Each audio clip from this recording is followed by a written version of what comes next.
alguma coisa, se quiser escrever alguma coisa aqui.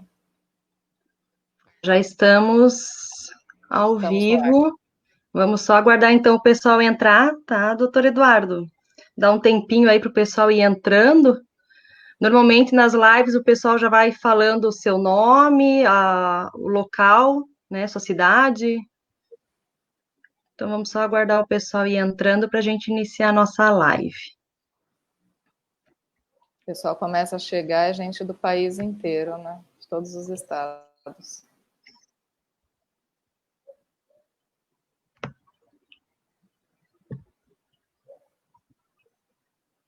Faltam uns 2 minutinhos ainda.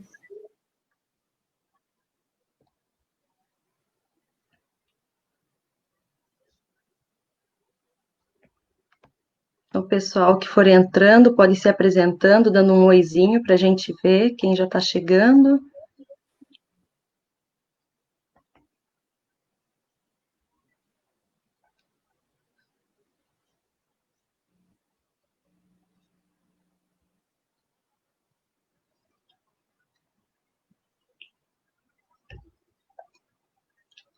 Antônio, boa noite.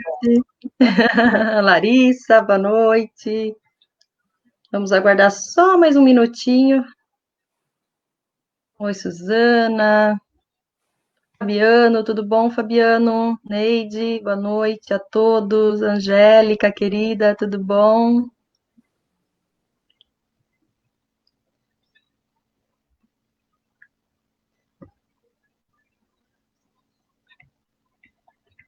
Hoje temos uma live super importante para nós fibromiálgicos.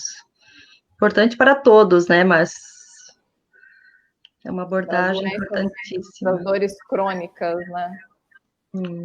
Também.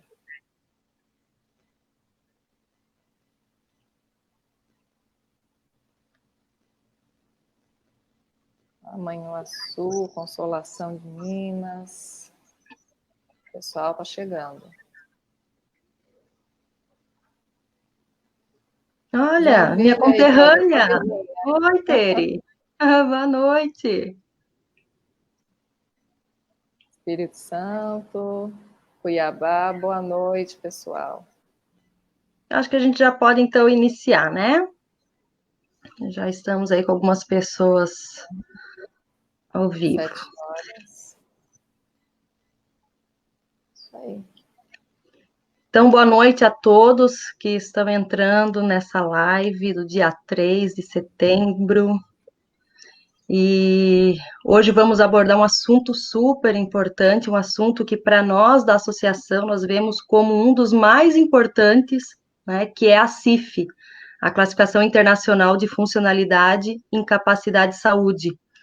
Tanto que a Anfibro, ela iniciou com um pedido ao Ministério Público Federal, no Rio Grande do Sul, para que fosse incluída a CIF no INSS.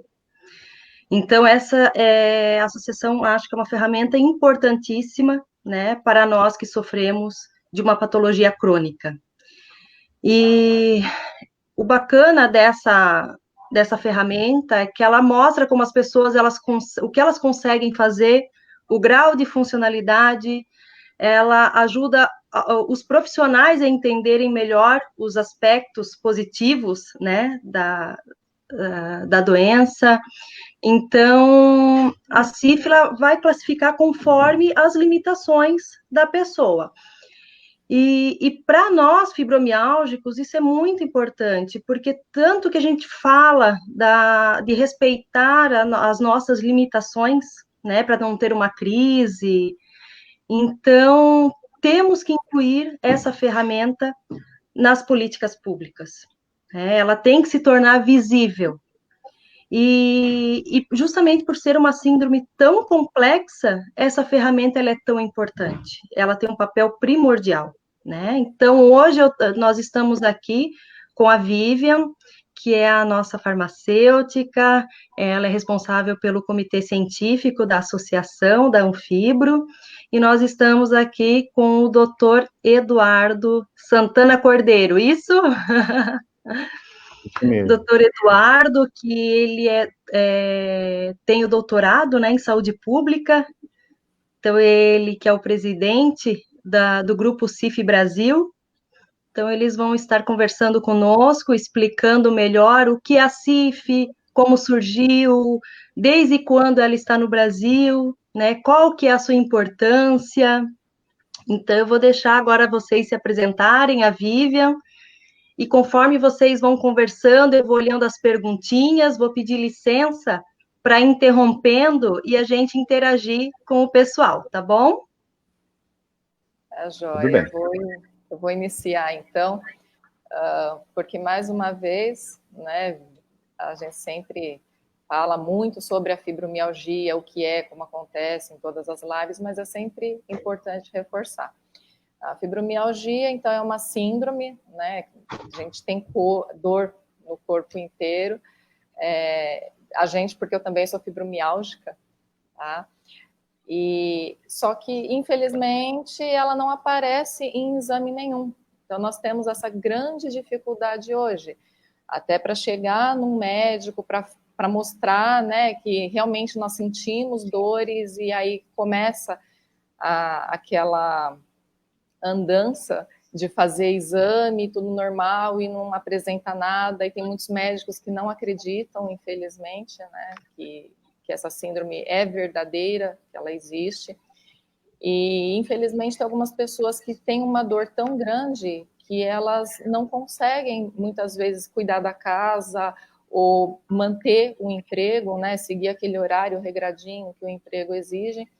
E então, elas acabam pedindo afastamento por conta da dor, só que o INSS ele também não considera muito, né? Nós temos vários relatos aí na nossa associação que o INSS nega o pedido de um afastamento. Isso, eu não estou nem falando de aposentadoria, tá, gente? É só aquele período de afastamento, um período de crise que muitas vezes nós passamos e demora um tempinho aí até restabelecer. Então, isso hoje a gente não consegue, né? Então, é difícil, muitos médicos não acreditam e o INSS também não reconhece. Então, em vista disso, a Anfibro, mais uma vez, né, lutando aí por nós fibromiálgicos e todos aí que têm a dor crônica, que envolve várias síndromes, várias doenças, deu entrada, como a Flávia falou, no Ministério Público Federal do Rio Grande do Sul. Nós montamos um processo, conversamos com a procuradora e nós demos entrada no Ministério Público do Trabalho, tá? Para que a CIF seja considerada quando for fazer as perícias, enfim, várias situações aí. Então, nós estamos trazendo esse assunto da CIF para não só, né, para dentro da Anfibro, mas para dentro do contexto da fibromialgia e das dores crônicas de uma forma geral. Então, nós trouxemos hoje o doutor Eduardo, que é o presidente do Grupo CIF Brasil, para conversar conosco e esclarecer aí alguns pontos. Então, nós vamos conversar a princípio, né? Eu vou pedir até para o doutor Eduardo esclarecer o que é a CIF, primeiro de tudo, né? Para que todos que estão nos assistindo entendam direitinho o que é, como surgiu, enfim. E aí, conforme vocês tiverem dúvida, vai mandando as perguntas, a gente vai colocando aqui embaixo e vai respondendo aí durante a live, tá? Então, doutor Eduardo, passo a palavra para você. Ok, muito obrigado, viu, pelo convite de vocês. Espero que eu possa contribuir com vocês e com as pessoas que estão nos ouvindo, tanto para que conheçam a CIF, como também para que despertem o interesse de conhecê-la mais aprofundadamente. Antes, eu só queria falar sobre o Grupo CIF Brasil. Nós somos uma empresa e temos um grupo de licenciados em todas as regiões do Brasil que auxiliam instituições, universidades, centros especializados, profissionais liberais, a conhecerem e utilizarem a CIF na sua prática profissional. Bom, a CIF é uma classificação criada pela Organização Mundial da Saúde, tendo sido publicada em 2001.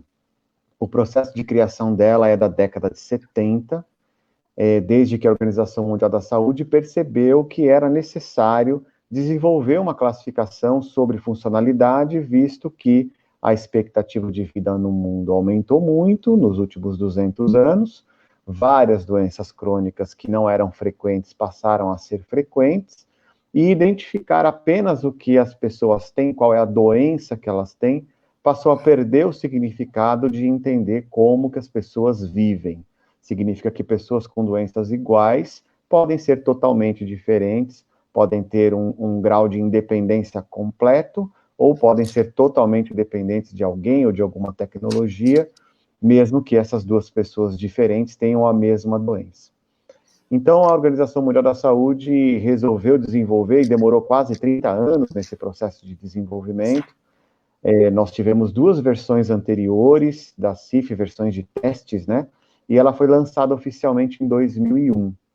Ela faz parte da família de classificações internacionais da Organização Mundial da Saúde, e é uma das classificações de referência, né?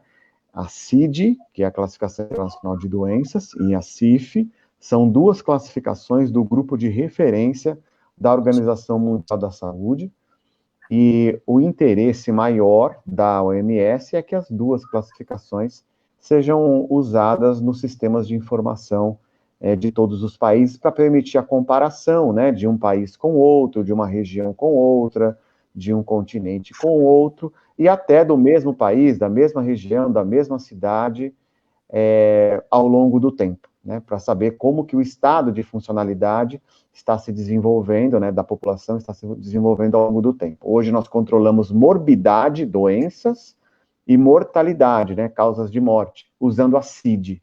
E usando a CIF, nós vamos completar os dados para ter uma visão mais completa sobre saúde, falando de funcionalidade e incapacidade.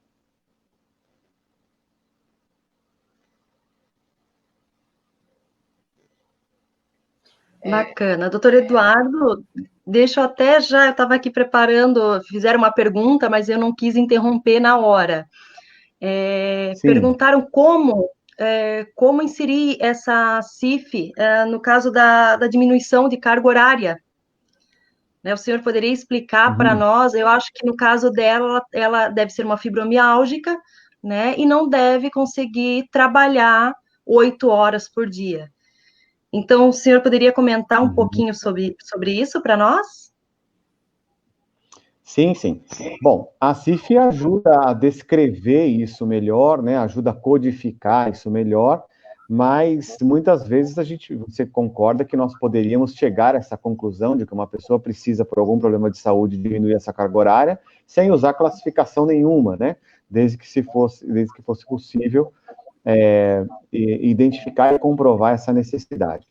No entanto, a CIF cai como uma luva para isso, porque ela classifica a situação da pessoa em relação à atividade, nesse caso aí, tarefas e demandas gerais, né? Seria no capítulo 2, atividade e participação, onde tem todas as atividades diárias, incluído do trabalho, e aí precisa de uma avaliação profissional, multiprofissional e interdisciplinar, para encontrar as codificações corretas, indicando que, inclusive, o desempenho dessa pessoa no trabalho vai melhorar se ela tiver a carga horária diminuída. É perfeitamente possível identificar essa necessidade e descrever isso usando as categorias e os qualificadores da CIF. Então, respondendo a pergunta de uma forma mais prática, vamos dizer assim, pragmática, seria necessário usar o capítulo 2 de atividade e participação para fazer essa descrição.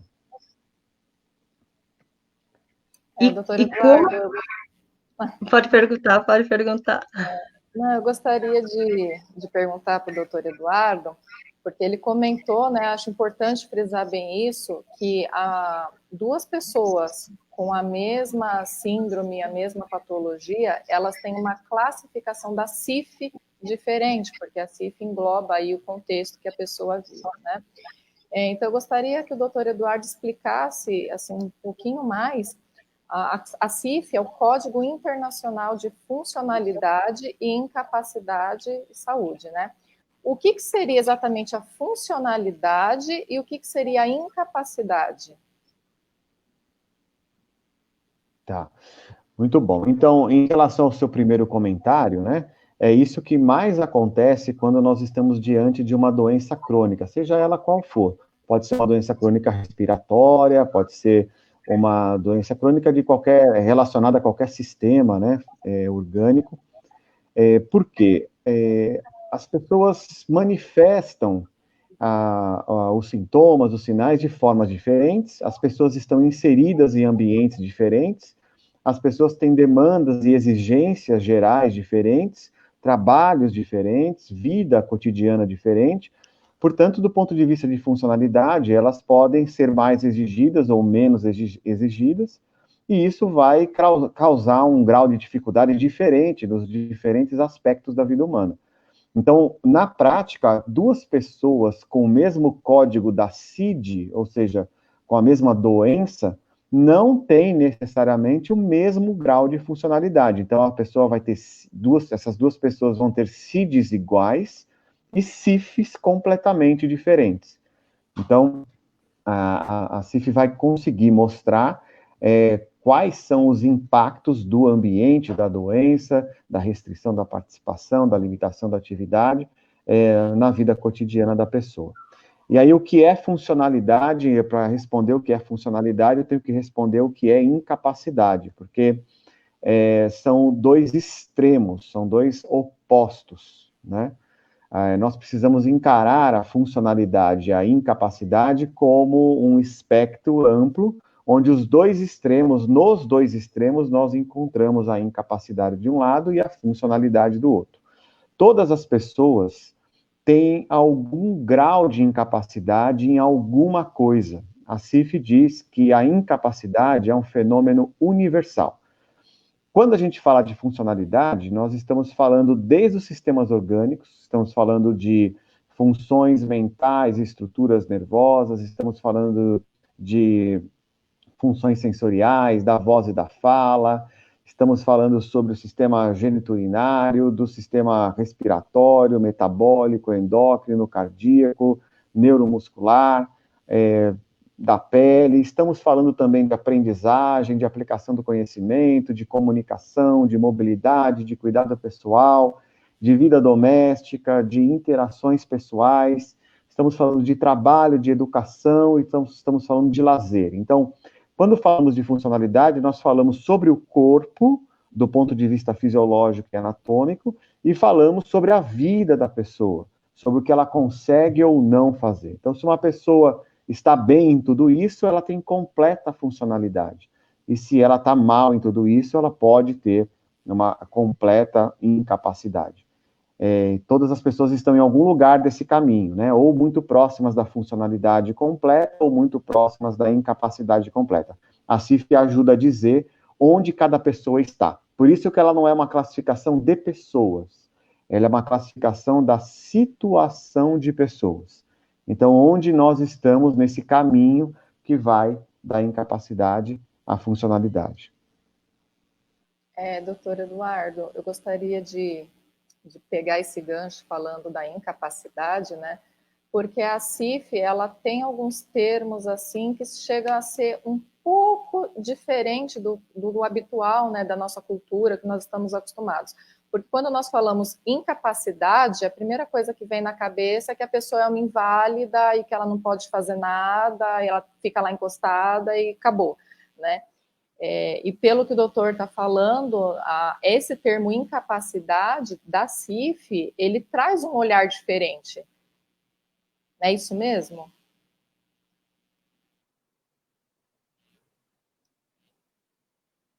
Acho que está sem áudio. Está ouvindo, Flávia? Oi, voltou o meu áudio, ele, por algum voltou. motivo aqui, ele... Saiu um pouquinho. A incapacidade na CIF é a tradução do disability, né? Do inglês disability. E é uma experiência, portanto, não se trata de uma característica. As pessoas são submetidas a situações de incapacidade. Quer dizer que a incapacidade não é uma característica de alguém. Não é certo você dizer que uma pessoa é incapaz, porque a incapacidade não é. A pessoa vive situações de incapacidade dependendo do ambiente. A CIF traz um exemplo de uma pessoa cega, uma pessoa com deficiência visual. Ela diz o seguinte: com a CIF jamais você vai dizer que uma pessoa não consegue atravessar a rua com segurança porque ela não enxerga. Então, você tem uma pessoa com deficiência visual que tem dificuldade de atravessar a rua com segurança. Com a CIF, você não vai dizer que ela é incapaz de atravessar a rua porque ela é cega. Você não vai dizer que a culpa do problema, né, da limitação, está no fato da pessoa ser cega. Ela não consegue atravessar a rua porque não existe sinal sonoro, ou seja, uma tecnologia, um fator ambiental. Portanto, a incapacidade não é uma característica da pessoa, e a incapacidade é imposta pelo ambiente. É o ambiente que cria barreiras, ou é o ambiente que tem falhas nos seus facilitadores e faz com que a pessoa viva situações de incapacidade. E, de forma nenhuma, a incapacidade é uma característica da pessoa. Ela é uma situação vivida graças ao excesso de barreiras ou à falta de facilitadores ambientais. Obrigada, inclusive, doutor Eduardo, tem uma frase que eu gosto muito do senhor, que diz que a presença da deficiência não implica incapacidade, tampouco a incapacidade pressupõe a presença da deficiência, né? Eu coloco essas frases sempre no final dos vídeos do nosso canal, né? Porque nós aprendemos, nós os profissionais de saúde, claro que não todos, existem escolas diferentes, eu estou dizendo a maioria, na maioria das vezes, nós entendemos a incapacidade como uma consequência da deficiência. A deficiência gera a incapacidade. E a CIF diz exatamente, diz que isso não é verdade. A presença de deficiência não implica em experiências de incapacidade. A pessoa pode ter uma deficiência e não viver experiências de incapacidade. E também pode acontecer o oposto, né? A pessoa pode viver situações de incapacidade, mesmo na ausência de deficiências. Então, essas coisas não estão ligadas, nem são consequentes uma da outra. Tudo acontece dentro de algo muito mais complexo, né? A CIF é muito mais complexa do que isso, e é graças à complexidade dela que a gente consegue entender a funcionalidade humana de uma forma mais completa. Algumas pessoas, às vezes, acham que a extrema complexidade da CIF é um problema, quando, na verdade, toda a solução que a CIF traz está na complexidade dela. Certo. Tem muita gente aqui perguntando, questionando, como que faz para ter acesso à CIF? Então, como a pessoa consegue, por exemplo, numa perícia, ela tem direito à CIF? O senhor pode comentar sobre isso para a gente? Bom, sobre ter direitos, é ideal que a pessoa conheça a conhecida Lei Brasileira de Inclusão, Lei 13.146 de 2015. No artigo 2º, ela toca em alguns aspectos da CIF ali.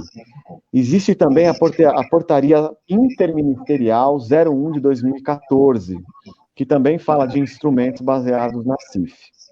Existe também a Resolução 452 de 2012, do Conselho Nacional de Saúde, que é uma resolução da área da saúde, mas que tem alguma interferência nessa questão de previdência, né?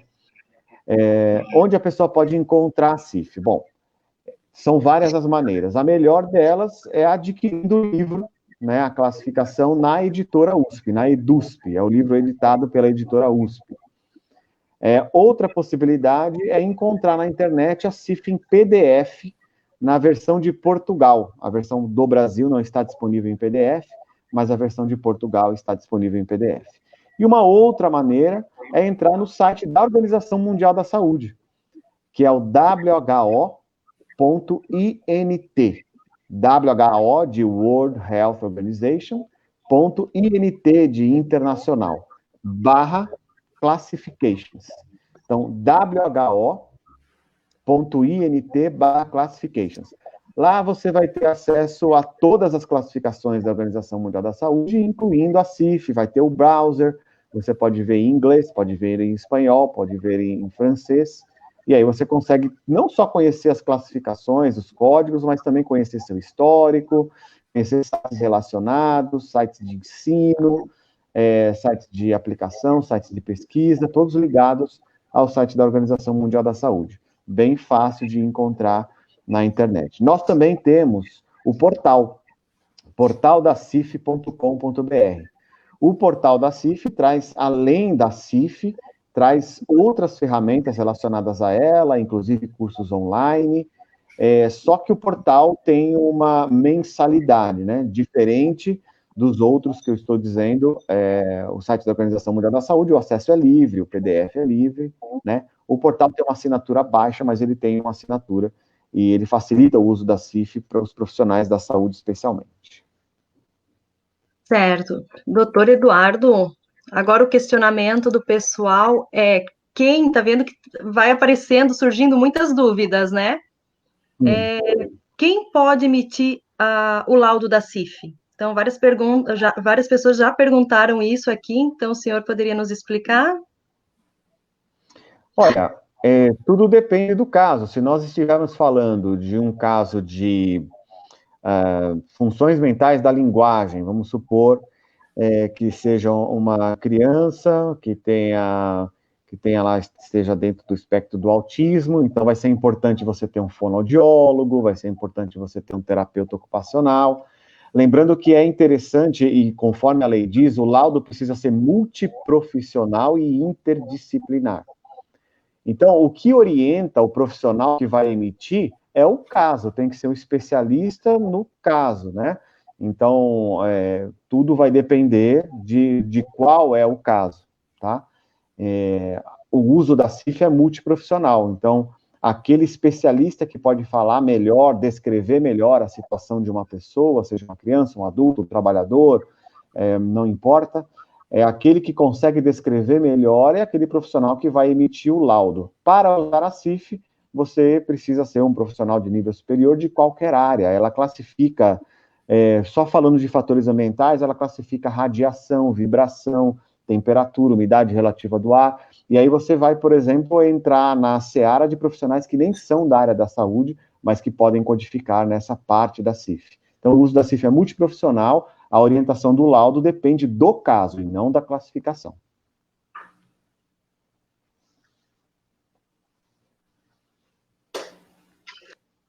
Eu quero até reforçar aqui para o pessoal, então, que a Anfibro, ela tem um processo sobre a fibromialgia já em andamento com a CIF, como eu até falei no início, a gente entrou com um pedido no Ministério Público Federal, foi ajuizado, então a gente sempre pede a ajuda de todos, para que todos acompanhem, né, para somar nessa luta, porque a luta é de todos, né, então se faz muito importante a união de todos os fibromiálgicos aí, para que a gente consiga ter realmente acesso a essa ferramenta maravilhosa, né? Então, quero aproveitar para agradecer também a todos os associados que estão conosco, que nos apoiam, as pessoas que nos apoiam de alguma forma, tá? Então, só dando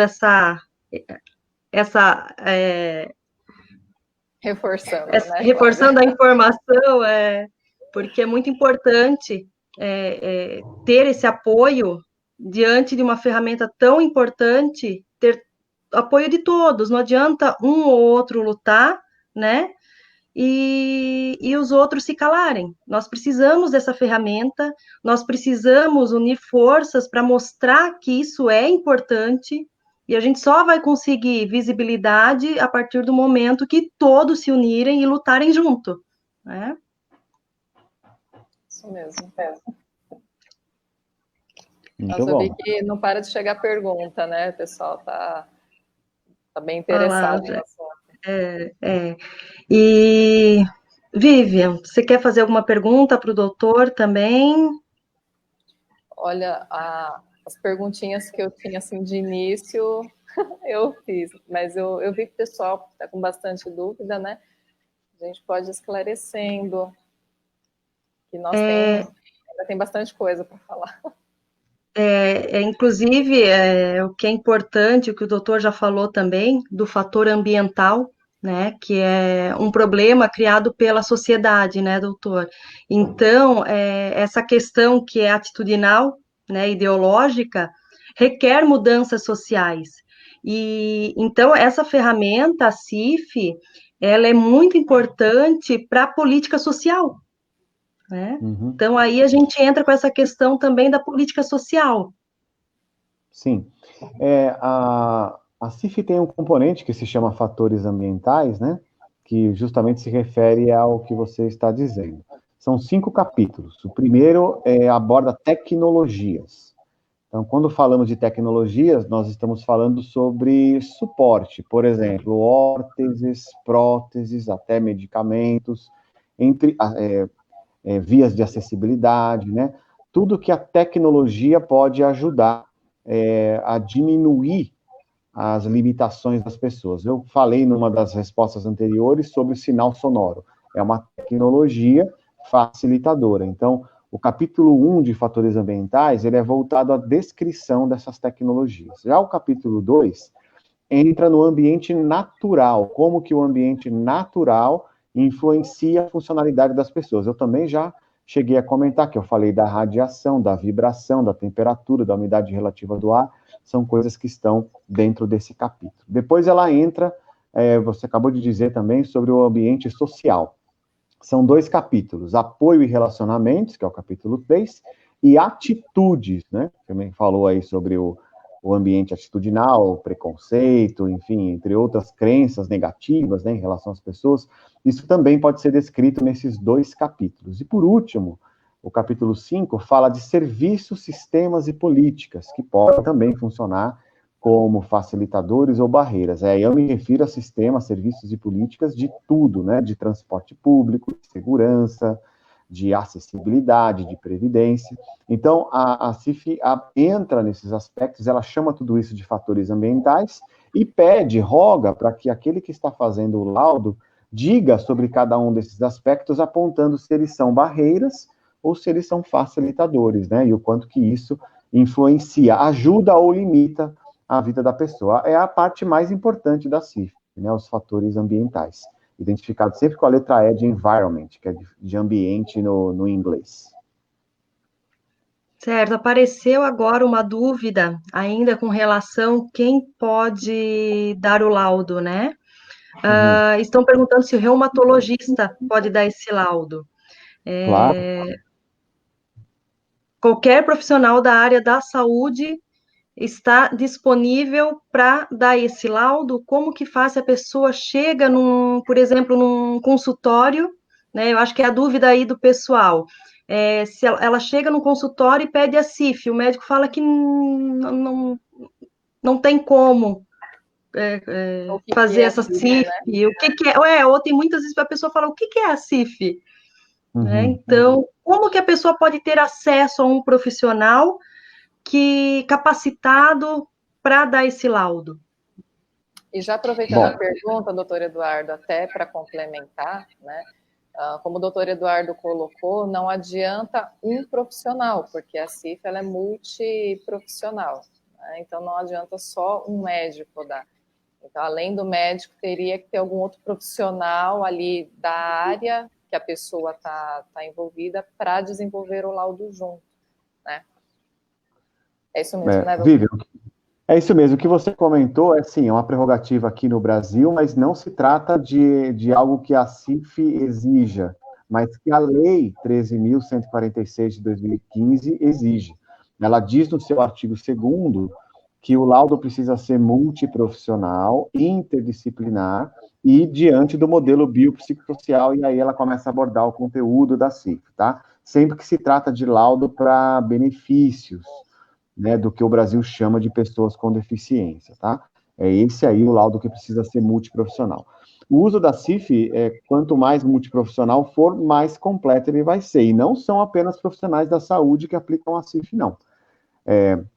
Esses exemplos que eu dei de vibração, radiação e temperatura, umidade relativa do ar, podem ser medidos por outros profissionais, né? Quando eu falei de rampas de acesso, acessibilidade, também outros profissionais que não são da área da saúde, mas que têm aplicabilidade, que têm uso, possibilidade de uso da classificação. Sobre o reumatologista emitir um laudo codificando com a CIF, não existe nenhum problema, é claro, basta que ele conheça a classificação e ele pode e deve aplicar os códigos da CIF sem nenhum problema, não existe nenhum impedimento, muito pelo contrário, ele realmente precisa usar. Agora, indicar onde se encontra profissionais que usam a CIF, nós não temos um banco de dados, o que a gente sabe é que a CIF está ainda distante dos cursos de graduação na área da saúde, é uma das nossas diretrizes desde 2008. Nós temos pessoas no nosso grupo de multiplicadores que trabalham na inserção da CIF nas matrizes curriculares. Tem um livro que nós lançamos em 2017, que se chama Implantando a CIF, o que acontece na prática, e lá há alguns capítulos que contam sobre a inserção da CIF nas matrizes curriculares dos cursos de graduação, porque um dos nossos interesses é fazer com que isso faça parte da formação dos profissionais, de modo que eles não precisem procurar aprender a usar a classificação depois de graduados, né? Que eles possam aprender o uso na faculdade, durante a faculdade. Sobre a indicação de profissionais, nós não temos um banco, mas como eu falei, nós temos um grupo de multiplicadores, então naquele próprio portal da cif.com.br, é possível entrar em contato por e-mail e nós podemos indicar algumas pessoas que, de repente, possam ajudar se estiverem realmente por perto de quem está precisando. Doutor Eduardo, uma pergunta muito interessante agora que apareceu da Ana Paula. A Ana Paula, ela é advogada. Beijo, Ana. Ela pergunta se o SUS vai pagar a CIF. Então, vamos ter a CIF no SUS, aquelas pessoas que não têm acesso a um médico particular, não tem como pagar uma consulta, né? Como que ela faria? Como que nós poderíamos fazer para que essas pessoas tenham acesso? Olha, eu falei no início, talvez ela não estava ainda, mas eu recomendo que ela procure a Resolução 452 de 2012. Resolução 452 de 2012. Essa resolução é do Conselho Nacional de Saúde, foi homologada pelo Ministério da Saúde. Ela institui a CIF no Sistema Único de Saúde, incluindo o sistema suplementar. Então, com base nessa resolução, a pessoa pode buscar, claro, um apoio, né, de ter esse relatório, esse laudo no SUS. Mas nós caímos mais uma vez naquela ideia, será que o profissional está capacitado ou não está capacitado, conhece a CIF ou não conhece a CIF? Mas, de qualquer forma, a pessoa tem direito, sim, de encontrar isso no SUS, graças a essa ferramenta legal publicada há 8 anos atrás. Olha aí que bacana, então, para o conhecimento geral do pessoal, né? Muito importante. E poucas pessoas têm acesso, né? Infelizmente, ainda não é tão divulgado, as pessoas não têm o conhecimento. Então, muito importante isso, pessoal. E vamos lutar pelos nossos direitos. Aí tá a CIF aí no Brasil, disponível para todos. É isso aí. Eu acho que a gente já está chegando no final da nossa live. Se tiverem mais perguntas, vamos aproveitar o doutor Eduardo, quem tiver mais pergunta para fazer. Flávia, eu achei interessante que o doutor Eduardo apontou, né, da CIF ser colocada na grade da graduação de alguns cursos, que, nossa, isso facilitaria muito. Então, acredito que o dia que nós conseguirmos chegar a essa realidade em que os profissionais já saiam da faculdade com esse conhecimento da CIF, aí realmente começa a facilitar para todo mundo, né? Porque não fica aquela barreira da gente chegar no profissional, ele dá um atestado ali com uma CID, e se a gente questionar a CIF, muitos não conhecem. Então, acredito que com o futuro isso possa ser resolvido. Mas, mais uma vez, né? Uma coisa que a gente tem que lutar, que a gente tem que divulgar, que a gente tem que falar sobre isso, assim como nós falamos muito sobre a fibromialgia, que nós sabemos que muitas vezes o profissional vê lá na cadeira da universidade, na graduação, e de repente nunca mais vê, né? A não ser aqueles que realmente vão estudar para trabalhar especificamente aí com fibromialgia. Mas a gente percebe, inclusive o doutor Eduardo já falando, que eu sempre comento em todas as lives, né? Uma das nossas dificuldades é que muitas vezes nós vamos até o posto de saúde em busca de um especialista e nós ficamos aí 1 ano, até 2 anos numa fila aguardando, e quando nós somos atendidos, aquele especialista fala que fibromialgia não existe, que é coisa da cabeça, às vezes encaminha para um psiquiatra, psicólogo, enfim. Não que esses profissionais não sejam importantes, tá? Mas é uma questão da própria fibromialgia ainda não ser reconhecida por muitos profissionais. Então, eu vejo aí a Anfibro tem mais essa luta, né, além de lutar pela fibromialgia e algumas doenças que geram dor crônica, mas pela CIF também. Então, gente, vocês veem que a luta é árdua, né, tem um longo caminho ainda a ser percorrido, mas nós não podemos desistir. Estamos aqui buscando informações, transmitindo informações para que todos nós possamos lutar juntos. Como disse a Gisélia, né? Há previsão legal, porém os profissionais não estão capacitados. Então, essa vai ser uma luta grande para que essa CIF seja reconhecida e não só reconhecida, né? Que tenham os médicos capacitados para isso. Uhum. Eu enxergo isso de uma forma diferente, porque eu vejo assim, pelo menos existe uma regulamentação. Porque a gente olha e fala, tem regulamentação, mas não tem profissional capacitado. Mas pelo menos existe a regulamentação. Então, esse é um passo que tem que ser comemorado e evidenciado. E o que a Vivian comentou sobre a graduação, eu conheci a CIF em 2004 e desenvolvi uma pesquisa de mestrado, na época do mestrado, entre 2005 e 2008, falando sobre o uso da CIF, comparando o uso da CIF no mundo inteiro. E a conclusão dessa dissertação de mestrado é que, para a implantação da CIF ser efetiva e ter força, ela precisava ter a inserção na matriz curricular dos cursos de graduação. Então, essa é uma conclusão de uma dissertação de mestrado, de uma pesquisa, publicada em 2008. Tá? E, a partir daí, nós começamos a fazer os treinamentos, já com profissionais. O Grupo CIF Brasil foi criado nesse ano aí, 2008, e hoje nós temos, entre os nossos multiplicadores, pessoas que trabalham especificamente nisso, ajudando universidades a incluírem a CIF na matriz curricular. E a Vivian comentou uma outra coisa que eu me esqueci agora, o que ela falou, mas eu ia comentar, mas se ela me lembrar, eu vou lembrar também.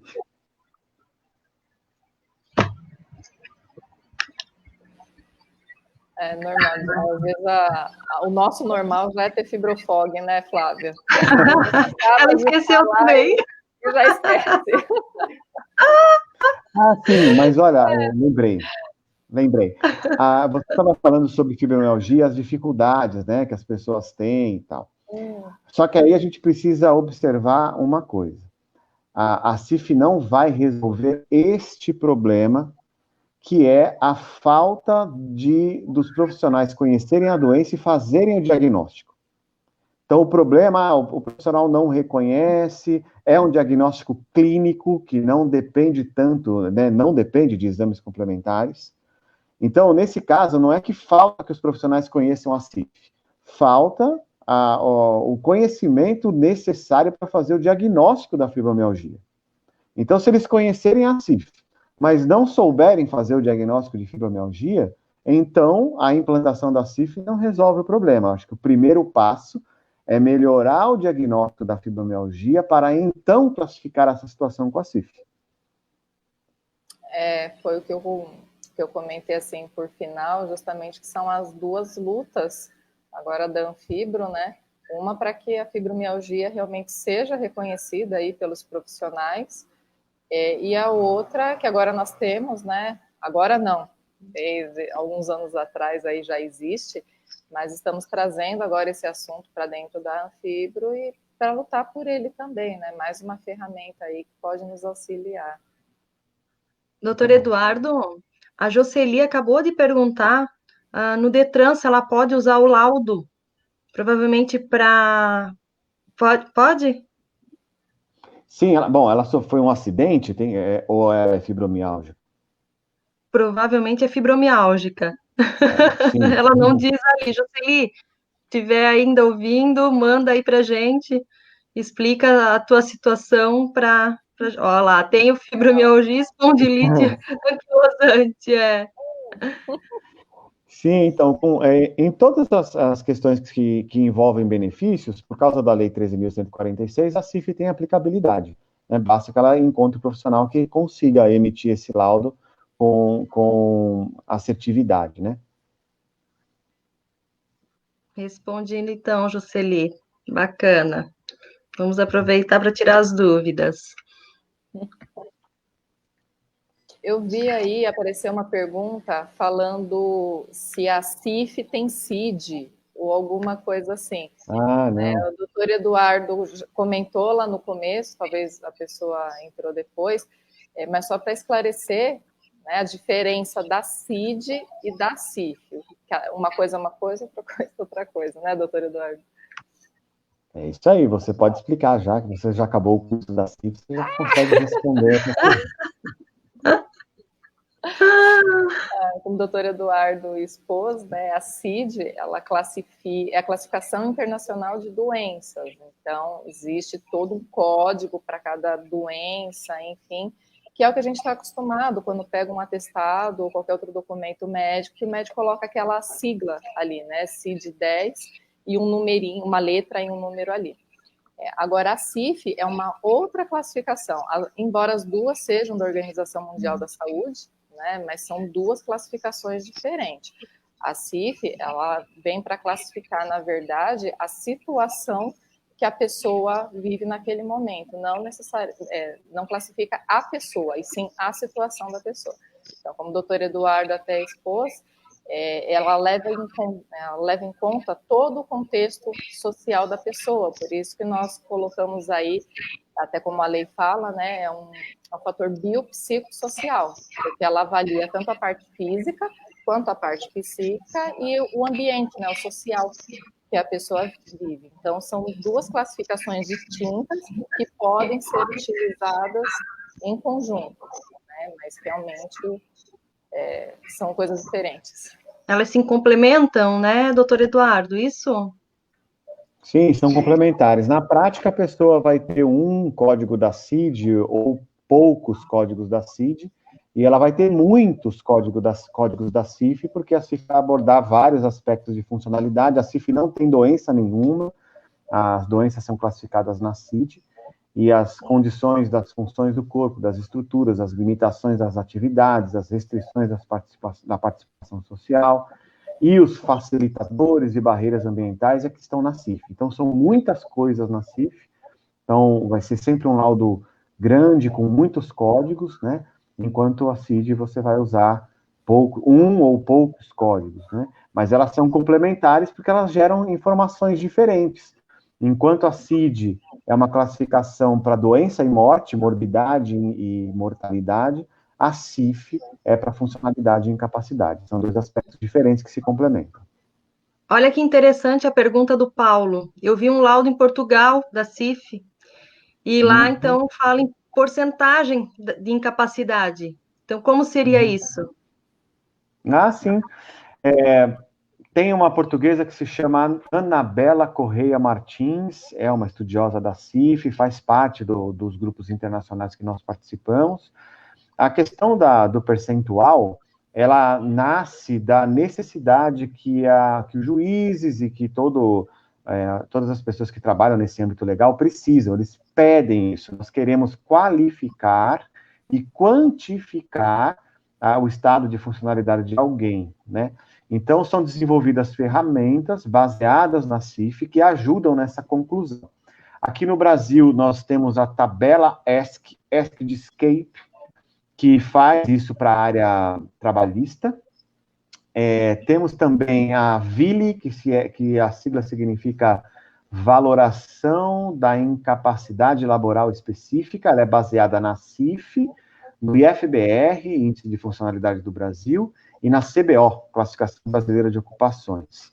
Essa ferramenta, baseada na CIF, também quantifica e qualifica a incapacidade. Então, eu não sei qual é a ferramenta que a pessoa viu no laudo de Portugal, é uma ferramenta baseada na CIF, né? Mas ela pode ser uma ferramenta paralela ou pode ser um método de uso da CIF com os percentuais. Os qualificadores da CIF apresentam percentuais, né? Então, são desenvolvidos métodos que tratam e dão peso para cada um dos códigos e estabelecem um percentual único, graças a essa necessidade que os juízes têm, né, de quantificar e qualificar. Doutor Eduardo, perguntaram aqui para onde depois a pessoa encaminha essa CIF, né? Eu acredito que a pessoa ela vai ficar com essa CIF para ela para várias, vai ter várias utilidades, tanto como a gente já expôs ali o Detran, num laudo pericial, correto? Uma perícia judicial, né? Seria importante. Bom, eu não entendi bem a pergunta, para onde a pessoa leva, acho que depende da demanda. Quem demandou o laudo, né? O laudo pode ter sido demandado.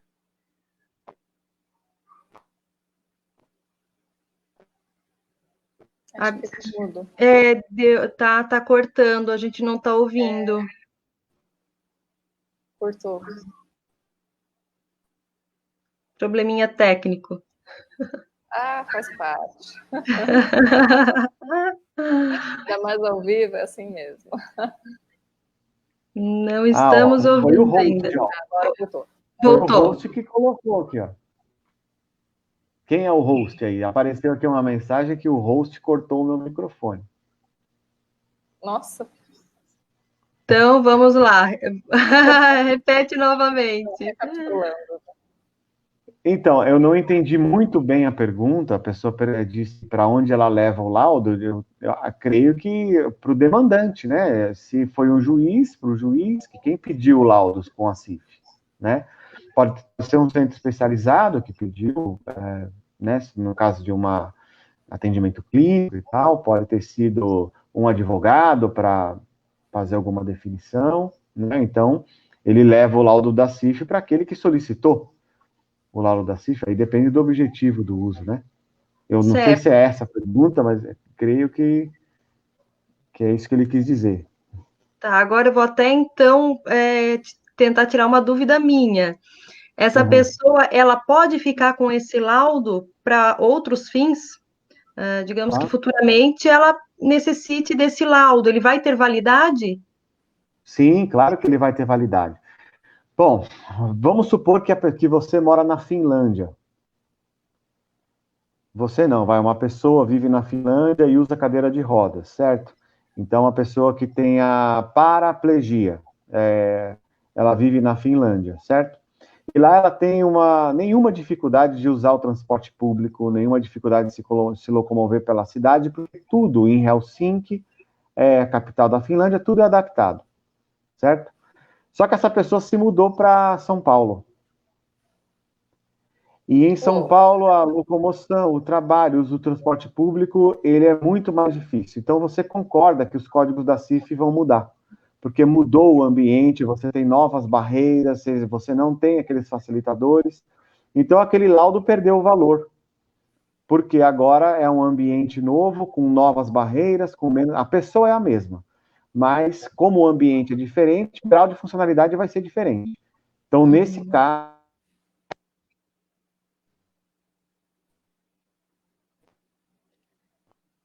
não estamos ouvindo novamente. Está ouvindo, Vivian? Não, estou ouvindo você. Ele cortou, mas deu para entender bem essa diferença. Deu para entender, então, que o uso vai depender também muito do contexto ambiental, né? Uhum. Acho que agora voltou. Ah, voltou. Então, o que eu estava dizendo é que, nesse caso, o laudo perdeu o valor, né? Mudou de lugar, perdeu o valor, são fatores ambientais diferentes, então você vai precisar de um novo laudo com códigos diferentes. Certo. Então, acho que a gente conseguiu tirar a dúvida até da pessoa que fez a pergunta, né? Espero que sim. E estamos chegando no final, já estamos há quase 1 hora no ar, passa tão rápido. Fui olhar agora, fui olhar agora, até me assustei. A CIF, ela qualifica para vagas especiais ou concurso público? Mais uma perguntinha. Vai chover Não. perguntas, doutor Eduardo. Eu já fiz laudo desse jeito aí para concurso público e na Universidade do ABC, do Grande ABC aqui em São Paulo, para vagas na faculdade também, né? Nós também emitimos laudos nesse sentido. Agora, o que precisa ser observado é a lei local. Muitas vezes, quando a gente fala de concurso público, o concurso tem regras próprias, né? E também, no caso de universidades, também tem regras próprias. Claro que a Lei Brasileira de Inclusão é uma lei nacional e ela é válida em todos os casos, mas precisa sim observar a lei municipal ou até as regras do concurso para ver se há algum regimento relacionado ao CIF. Então, isso tem que também ser avaliado caso a caso. Certo. Aqui mais uma dúvida. Referente a CIF para aquisição do carro zero via PCD. É válido? Olha, isso tem uma legislação específica e é usando a CID.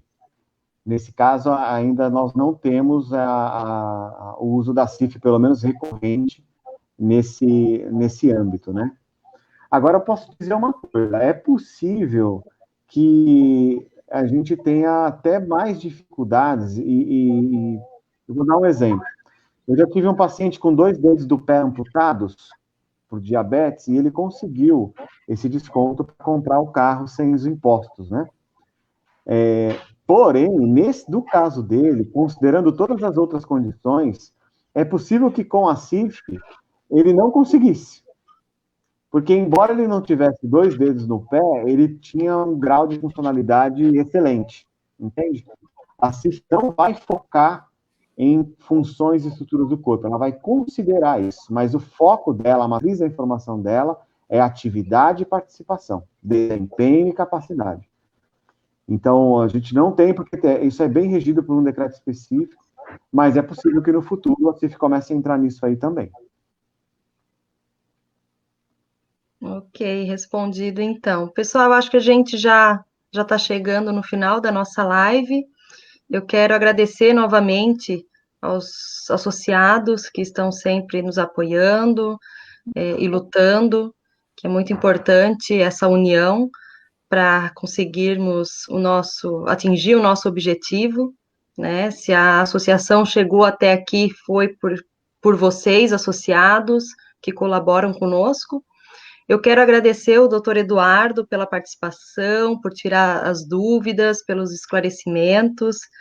A Anfibro agradece imensamente a sua participação aqui na live, agradecer a Vivian, e deixo para vocês as considerações finais. Vivian. Gostaria muito de agradecer ao doutor Eduardo, né, pela disponibilidade de estar presente aqui conosco, explicando sobre a CIF, para quem nunca ouviu falar, ou para quem já ouviu assim de longe, né?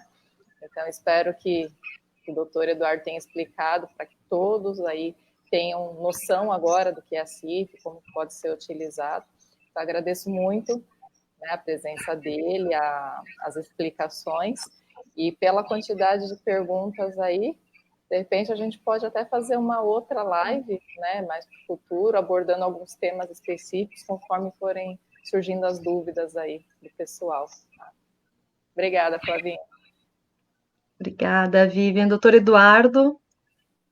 Olha, eu que agradeço pelo convite, espero que vocês se aprimorem cada vez mais e ajudem outras pessoas, não só a entenderem e aplicarem a CIF, como o objetivo principal de vocês, que é garantir os direitos das pessoas, né, ao trabalho e também as outras questões da vida, né, e agradeço muito pelo espaço e espero ter contribuído até esse momento e torço para que a nossa parceria tenha sucesso e podemos, no futuro, fazer diferença, né, positivamente com a aplicação da CIF nos objetivos que vocês têm como associação, como grupo e enfim, todos os objetivos sociais que vocês têm, né, em relação ao assunto. Obrigada, doutor Eduardo. Com certeza será um imenso prazer ter o senhor conosco. A associação ainda tem muito que aprender, né? E é esse o objetivo, a gente entender melhor a CIF para poder utilizá-la, né? Como eu disse no início, é uma ferramenta importantíssima, tanto é que a associação iniciou com um pedido no Ministério Público Federal da inclusão da CIF, e conforme for aparecendo as dúvidas, então, quem sabe uma próxima live a gente aborda um assunto específico. É tudo muito amplo, né? É tanta coisa para se falar da CIF, então, quem sabe uma próxima live a gente aborda outros assuntos. Tá bom, pessoal? A gente fica por aqui. Muito obrigada a todos que estiveram aqui conosco nessa live e até a próxima, então. Legal. Um abraço. Até mais. Um abraço.